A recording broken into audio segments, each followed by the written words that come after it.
like, why does, I mean, like, this is especially hard for, like, non-believers, but, like, why does God allow, like, bad things Okay. to happen? I'll tackle that one, and then we'll finish, and if people want to stick around, you can. How's that sound? Okay, can you help me a little bit? Why is it a problem, in your viewpoint of what you've heard from others, that God allows bad things to happen? Why is that? What's the big deal about it? Why is that an issue? Who cares? I'm cool with that.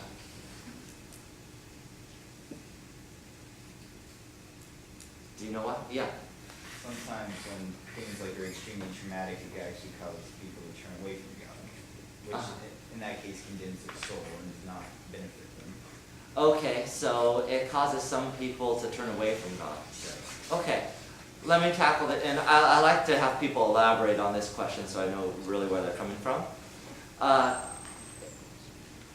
There's a couple ways you can think. One, if you're somebody who doesn't believe in God, and this is an issue for you, why would you expect God to help you out if you don't believe in Him? Does that make sense? I wouldn't expect God to help you in any way or to circumvent any evil, potential evil in your life if you don't believe in Him in the first place. He has no incentive to help out your life. Does that make sense?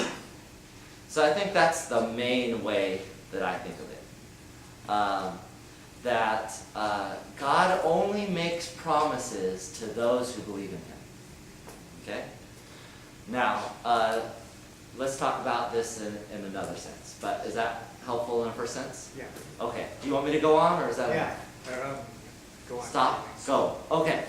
So, oh yeah. What about those non-believers who are more fortunate, seem to have a good life? Seem to have a good life. Like it seems like they're kind of blessed by God. Sort of? Okay. What I would say, if you're somebody who doesn't believe in God, your life is random. It could be good, could be bad, could be major suffering, could be in the middle. It's random. So it's not necessarily that God's blessing you or not blessing you. You're just having a good life or not a good life. Versus, because there's no promises with respect to God. So you're kind of making it as you will. For somebody who's a believer, then you're believing in God, you're carrying along some promises of God. I guess that brought up a new question. Yes?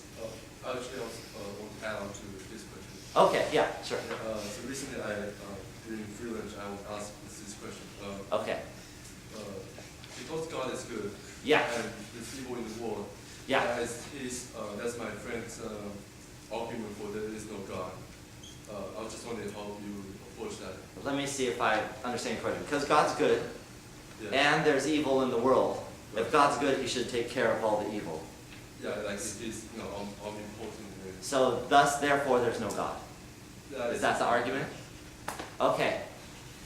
If that's who God is, I totally agree with you. So, I think He's right. However, I don't think that's the God that I know about. Let me show you why. There's a major theological fallacy in what He said, according to my viewpoint on God. God cannot do everything. Okay? We might need to end in a second. But very quickly, God can't lie. He can't die. He can't do evil. So there's a number of things that God cannot do. So in that way, all-powerful is not the best way to describe God. I would say all-powerful within His promises and within His nature. And He doesn't promise to get rid of all the evil right now.